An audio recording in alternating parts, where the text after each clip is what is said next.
Bonjour et bienvenue dans notre programme Glorieuse Destinée. C'est à chaque fois une joie de vous accueillir dans ce rendez-vous organisé autour de la Bible, la parole de Dieu. Vous avez bien fait de consacrer ces quelques minutes pour venir puiser dans les ressources abondantes de la Bible. Dieu désire vous désaltérer. Savez-vous que le ruisseau de Dieu est plein?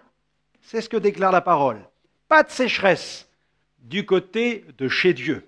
Il veut nous remplir de son esprit et de sa vie abondante. Et aujourd'hui, j'aimerais vous parler du salut. J'ai intitulé le sujet du jour « Un salut si glorieux ». Je vous propose de prier, de remettre ces moments entre les mains de Dieu afin de permettre au Saint-Esprit de travailler dans nos cœurs. Merci Seigneur pour les richesses de ta parole, pour le ministère du Saint-Esprit, pour ce si grand salut auquel tu nous as donné accès. Seigneur, donne-nous de découvrir toute la gloire de ce salut au travers de ta parole, au nom de Jésus. Amen. Gloire au Seigneur, qu'il est bon de placer nos vies sur la trajectoire de la prière. C'est le meilleur moyen de préserver, de développer notre destinée. Et j'aimerais aujourd'hui vous parler d'un livre que j'ai eu l'occasion d'écrire pour vous aider à poursuivre l'étude du jour sur la question du salut. Je vais vous recommander ce livre dont je suis l'auteur, 1001 raisons de devenir chrétien. 1001 raisons de devenir chrétien. Vous pourrez trouver cet ouvrage dans notre site internet, dans la boutique en ligne, sur notre site www.gospelvision-international.com. Dans ce livre, beaucoup de choses, beaucoup de ressources sur cette question du salut et surtout sur un grand nombre de raisons que j'avance. Dieu veut partager son amour avec vous. Il y a 9 chapitres et dans chaque chapitre, toute une liste de bonnes raisons. 7 raisons par chapitre. Dieu veut partager son amour envers vous. Chapitre 2, Dieu veut être en communion avec vous. Dieu veut que vous échappiez au péril. Dieu peut et veut vous sauver parfaitement. Dieu veut faire toutes choses nouvelles en vous. Dieu peut vous donner une totale délivrance. Dieu peut vous donner la paix intérieure, etc., etc. Tant de choses qui vous seront utiles pour bien consolider la question de votre salut, mais aussi c'est l'occasion d'offrir cet ouvrage à quelqu'un parce que dedans, il y a aussi toute une première partie traitant des 10 principales objections émises contre la foi chrétienne. Voilà de bonnes raisons de devenir chrétien, 1001 raisons dans la parole pour devenir chrétien. Allez, je vous propose de marquer tout de suite une bonne pause, une pause musicale, une pause adoration, célébration, avec Sébastien Geffroy qui nous chante à la croix. Et on ne peut pas parler du salut sans parler de la croix, car c'est à cet endroit-là que tout se passe et que tout change. On se retrouve dans quelques instants.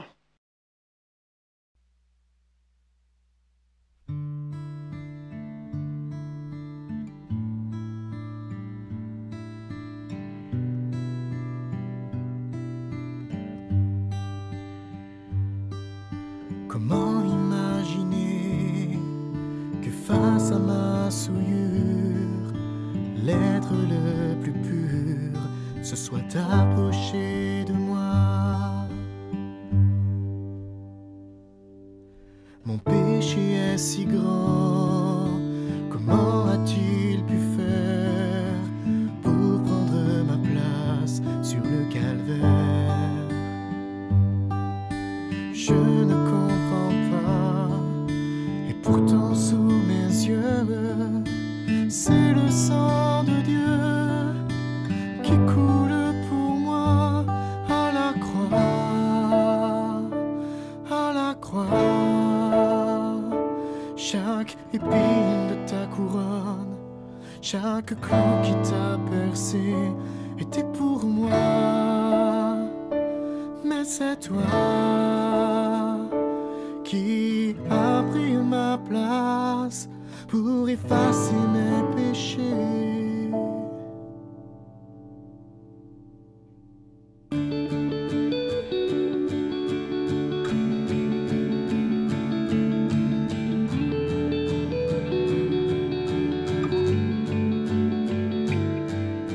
Je ne comprends pas, et pourtant sous mes yeux, c'est le sang de Dieu qui coule pour moi à la croix.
Merci à Sébastien pour cette invitation à regarder vers la croix, c'est-à-dire l'œuvre accomplie par Jésus. Là se trouve la guérison, là se trouve notre transformation. Allez, prenons la Bible. Je vous invite à lire deux passages dans les Saintes Écritures. Le premier se trouve dans la première aux Thessaloniciens, chapitre 5, versets 8 à 9. Voilà ce que l'apôtre Paul écrit. « Mais nous qui sommes du jour, soyons sobres, ayant revêtu la cuirasse de la foi et de l'amour, et ayant pour casque l'espérance du salut, car Dieu ne nous a pas destinés à la colère, mais à la possession du salut par notre Seigneur Jésus-Christ. Amen. » Et une seconde lecture où Paul déclare aux chrétiens d'Éphèse, dans le chapitre 2, à partir du verset 4, il déclare ceci, on va lire jusqu'au verset 9, « Mais Dieu, qui est riche en miséricorde, à cause du grand amour dont il nous a aimés, nous qui étions morts par nos offenses, nous a rendus vivants avec Christ. C'est par grâce que vous êtes sauvés.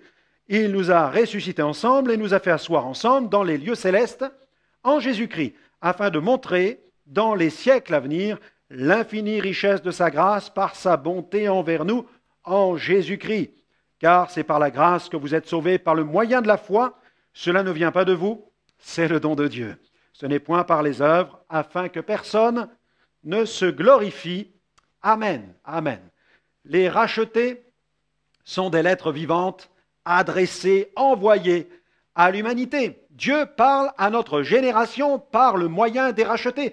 Paul a dit, nous l'avons lu ensemble, afin de montrer dans les siècles à venir.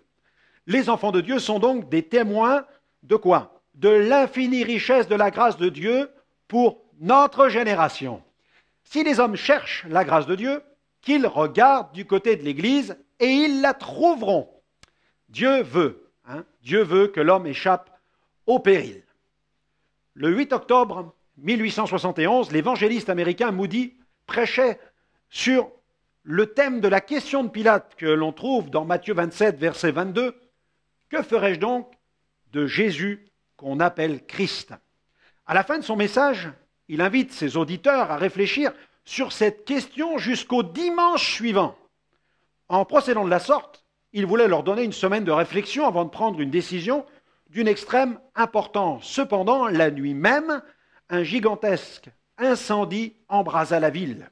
250 personnes périrent et ne purent jamais donner la moindre réponse à l'évangéliste. Interrogé plus tard à propos de ce dramatique événement, Moody déclara que désormais il préférerait se couper la main droite plutôt que d'accorder à ses auditeurs une semaine de réflexion supplémentaire. La parole de Dieu attire notre attention sur un danger terrible qui menace la destinée des êtres humains, le péril éternel. Car schématiquement, l'éternité est composée de l'enfer et du paradis. C'est pourquoi Jésus a aussi déclaré dans Matthieu 10, verset 28, « Ne craignez pas ceux qui tuent le corps et qui ne peuvent tuer l'âme.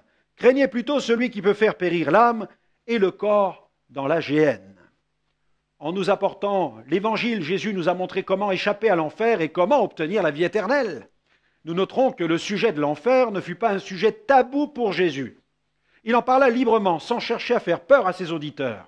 Il évoqua sobrement la tragique réalité de l'enfer et encouragea ses auditeurs à emprunter le bon chemin, le chemin du ciel, en recevant la bonne nouvelle. Si la Bible parle de l'enfer, du moins jamais en ce terme, mais via d'autres expressions telles que, par exemple, le lieu de tourment ou encore l'étang de feu et de soufre, c'est afin de nous faire prendre conscience du danger qu'il représente. Nous sommes ainsi avertis. Ce péril est le plus grand qui soit pour l'être humain. L'évangile de Jésus nous permet d'avoir accès à de meilleures perspectives concernant l'éternité. Dieu peut et veut nous sauver parfaitement. La famille de Dieu, des hommes, des femmes, de toute nation, de toute race, unis par un seul lien, l'amour de Dieu. Vous ne faites pas encore partie de la famille? Vous hésitez encore à prendre cette décision? Nous vous invitons à lire ce livre de Franck Alexandre, 1001 raisons de devenir chrétien, qui vous permettra de rencontrer ce sauveur merveilleux qu'est Jésus. Retrouvez ce livre sur notre site internet www.gospelvision-international.com. Il n'y a de salut en aucun autre. Recevoir la certitude du salut est une des plus grandes bénédictions découlant de la foi chrétienne. Jésus est venu pour que le croyant vive avec la conviction dans son cœur d'être sauvé. La Bible dit dans Acte 4, verset 12, « Il n'y a de salut en aucun autre », c'est-à-dire Jésus, « car il n'y a sous le ciel aucun autre nom, celui de Jésus, qui ait été donné parmi les hommes par lequel nous devions être sauvés. » Dans Hébreux 7, verset 25, « C'est aussi pour cela, voilà l'auteur ce qu'il écrit, c'est aussi pour cela qu'il peut sauver parfaitement. » Soulignez dans votre Bible le mot, l'expression « sauver parfaitement ». Ceux qui s'approchent de Dieu par lui, étant toujours vivants pour intercéder en leur faveur. Et on continue. Le prophète Ésaïe affirme que Dieu est le sauveur d'Israël. Ésaïe 43, verset 11, « C'est moi qui suis l'Éternel, et hors moi, il n'y a point de sauveur. » Dieu met le salut à notre portée. Cette offre de salut est universelle. Dieu ne fait pas de favoritisme. Jésus est venu pour tous les hommes et son salut est offert gratuitement à chacun. Dans sa lettre au jeune serviteur Timothée, dans la première, au chapitre 2, verset 4, Paul écrit ceci, « Dieu veut que tous les hommes soient sauvés et parviennent à la connaissance de la vérité. » Cette offre de salut devient concrète en nous lorsque nous empruntons le chemin de la repentance. Acte 17, verset 30, « Dieu, sans tenir compte des temps d'ignorance, annonce maintenant à tous les hommes en tout lieu qu'ils aient à se repentir. » La foi totale en Christ permet alors de recevoir le salut gratuit de Dieu. Jésus a dit dans Jean 10, verset 9, « Je suis la porte. Je suis la porte. Si quelqu'un entre par moi, il sera sauvé, il entrera et il sortira et il trouvera des pâturages. » Le salut, c'est un cadeau extraordinaire. Il se présente sous 3 aspects. La justification, la régénération et la sanctification. Parlons-en courtement. La justification, elle fait référence à un acte juridique. Elle évoque l'acquittement d'un homme coupable devant Dieu. Notre foi en Jésus nous rend justes aux yeux du Dieu saint. À partir de là, même Dieu ne veut plus nous condamner. La régénération, elle s'opère dès qu'une personne reçoit Jésus. L'âme est purifiée par le sang de Jésus, la personne est vivifiée, elle devient une nouvelle créature. Elle reçoit un cœur nouveau, sa nature mauvaise est transformée, Dieu lui donne une nouvelle nature. C'est l'expérience de la régénération, un processus de transformation qui s'opère au quotidien avec l'appui de la Bible, la parole de Dieu.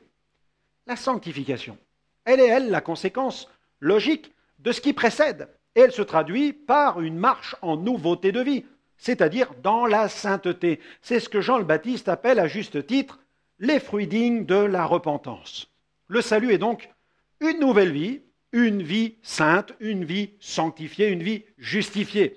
Le chrétien est un racheté qui a expérimenté le pardon, la grâce et la réconciliation avec Dieu. Il est en paix avec Dieu et le Dieu de paix vit en lui.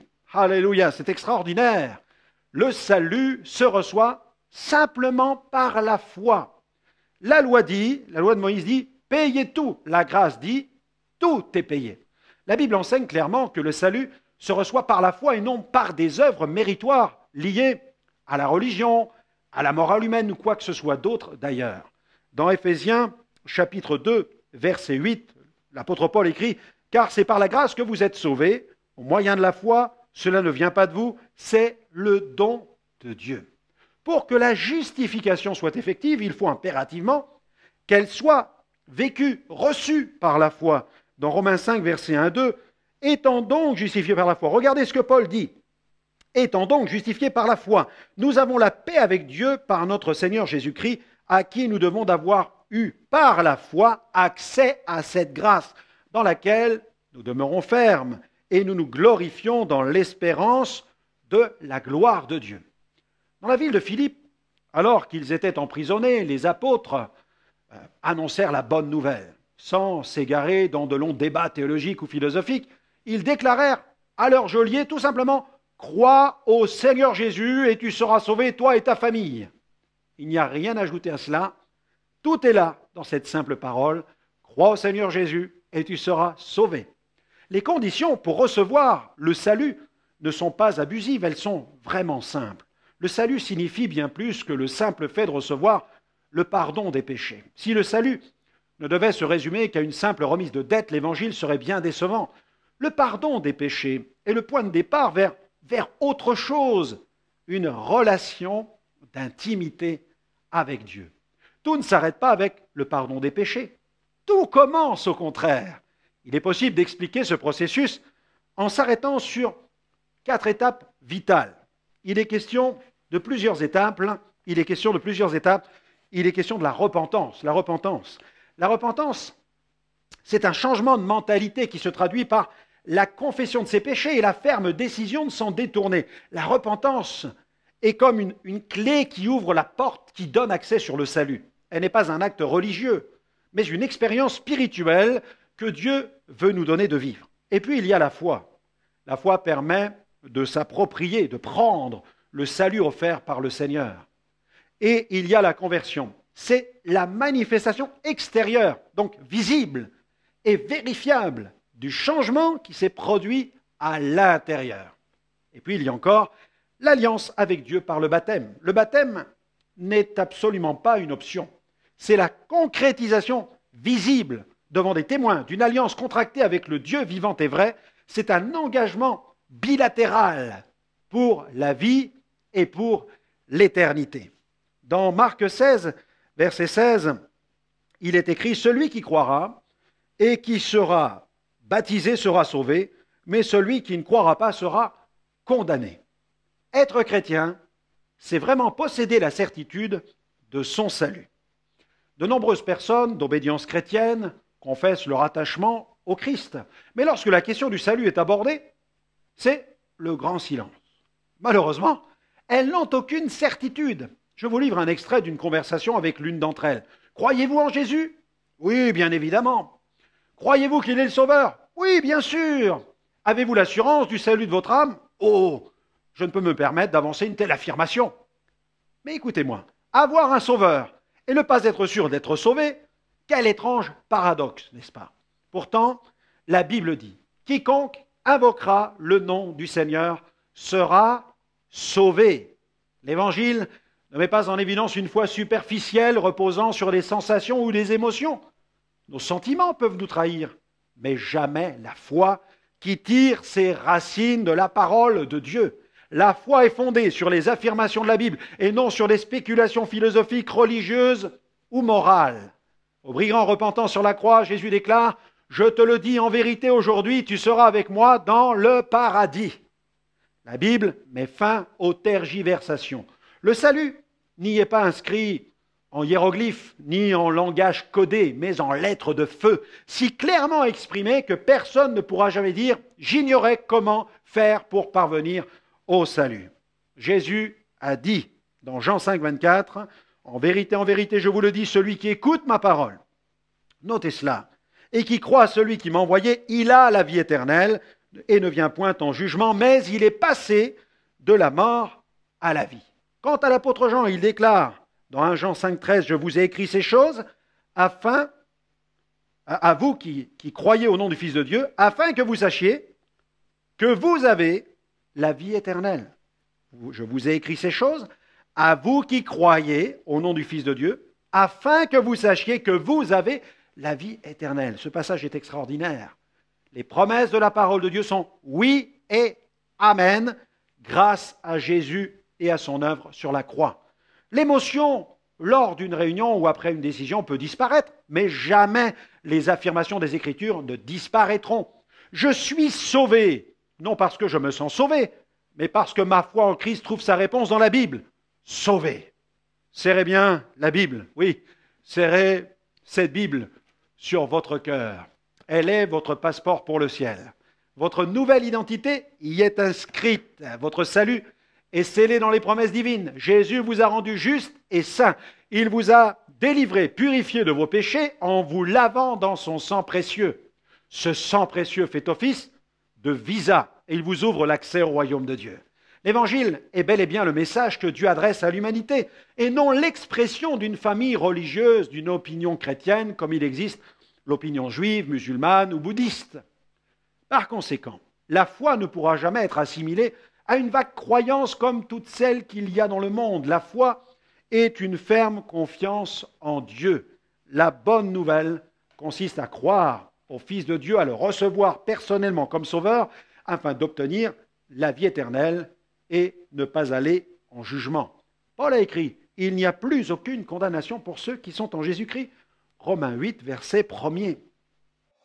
Nous vous invitons à lire ce livre de Franck Alexandre, 1001 raisons de devenir chrétien, qui vous permettra de rencontrer ce sauveur merveilleux qu'est Jésus. Le salut en Jésus comporte de multiples facettes. Oui, le salut évoque le pardon et la justification, c'est-à-dire la réconciliation avec Dieu. Le salut en Jésus-Christ, c'est tout un programme. Il est celui de la rédemption, un ensemble de grâces auxquelles nous avons accès par la foi. Il y a par exemple l'accès à la guérison divine. Le récit de la guérison de la femme à la perte de sang met l'accent sur ce qui a été l'élément déclencheur du miracle, c'est-à-dire la foi. Dans Marc 5, verset 34, Jésus lui dit « Ma fille, ta foi t'a sauvée, va en paix et sois guérie de ton mal. » Il y a aussi le secours de Dieu au milieu du danger, c'est aussi cela le salut. Quand les disciples firent face à une violente tempête, ils se tournèrent vers le Seigneur qui les secourut en ordonnant au vent et à la mer de se calmer. Les éléments déchaînés ont obéi à Jésus. Dans Matthieu 14, verset 30, « Mais voyant que le vent était fort, il eut peur, et comme il commençait à enfoncer, il s'écria, « Seigneur, sauve-moi, Seigneur, sauve-moi !» On voit Pierre invoquer le Seigneur et Jésus venir le sauver. L'accès aussi aux provisions de Dieu dans les difficultés, c'est aussi cela le salut. S'il est vrai que Jésus est venu mourir pour nos péchés et que la rédemption touche essentiellement le salut de notre âme, la réconciliation avec Dieu nous permet de bénéficier des provisions divines. Dieu est capable de pourvoir aussi à nos besoins d'ordre matériel. Dans Hébreux 13, 5, « Je ne te délaisserai point, je ne t'abandonnerai point. » Et puis il y a encore la direction divine dans notre vie. C'est aussi cela le salut. Tous les êtres humains sont intéressés par leur avenir. Le chrétien, quant à lui, peut marcher avec confiance. Son avenir n'est pas voué au hasard. Dieu le connaît déjà. Il promet de nous conduire sur le chemin de la vie. Pour un chrétien, il est tellement plus important de se laisser conduire que de bien se conduire, selon des critères parfois un peu flous. Qui conduit votre vie? Dans Ésaïe 48, verset 17, « Ainsi parle l'Éternel, ton Rédempteur, le Saint d'Israël, moi l'Éternel, ton Dieu. Je t'instruis pour ton bien, je te conduis dans la voie que tu dois suivre. » Le Seigneur a même prévu des œuvres pour chacun d'entre nous, non pas des bonnes œuvres pour être sauvés, mais des œuvres bonnes parce que nous sommes sauvés. Et puis, dans ce salut, il y a l'entrée prochaine dans le royaume céleste et éternel avec un corps glorifié, la résurrection. Non seulement Dieu prend soin de notre avenir terrestre, mais il prépare aussi notre avenir céleste et éternel. Il a déjà prévu pour chacun de ses enfants une place dans sa gloire. Paul l'explique dans la première aux Thessaloniciens, chapitre 5, verset 9, « Car Dieu ne nous a pas destinés à la colère, mais à l'acquisition du salut par notre Seigneur Jésus-Christ. À lui soit la gloire. » Eh bien voilà, notre émission se termine. J'espère que vous aurez été bénis par cette découverte d'un salut si glorieux. Alors, n'hésitez pas à nous retrouver sur notre site web www.gospelvision-international.com. Vous y verrez de nombreuses émissions en replay. Elles vont vous bénir, j'en ai la certitude. Il y a tellement de choses à recevoir. Que le Seigneur continue à répandre sa grâce sur votre vie et qu'il vous fasse pleinement entrer dans votre glorieuse destinée. Que Dieu vous bénisse et à très bientôt.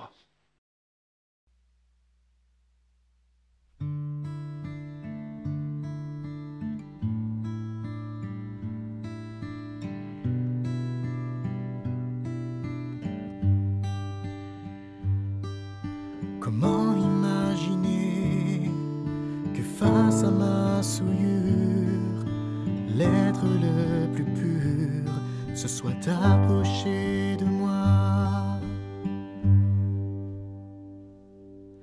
Mon péché est si grand, comment a-t-il pu faire pour prendre ma place sur le calvaire?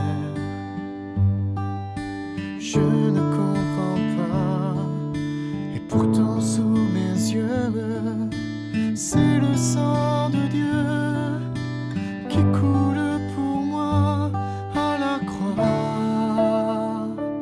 à la croix.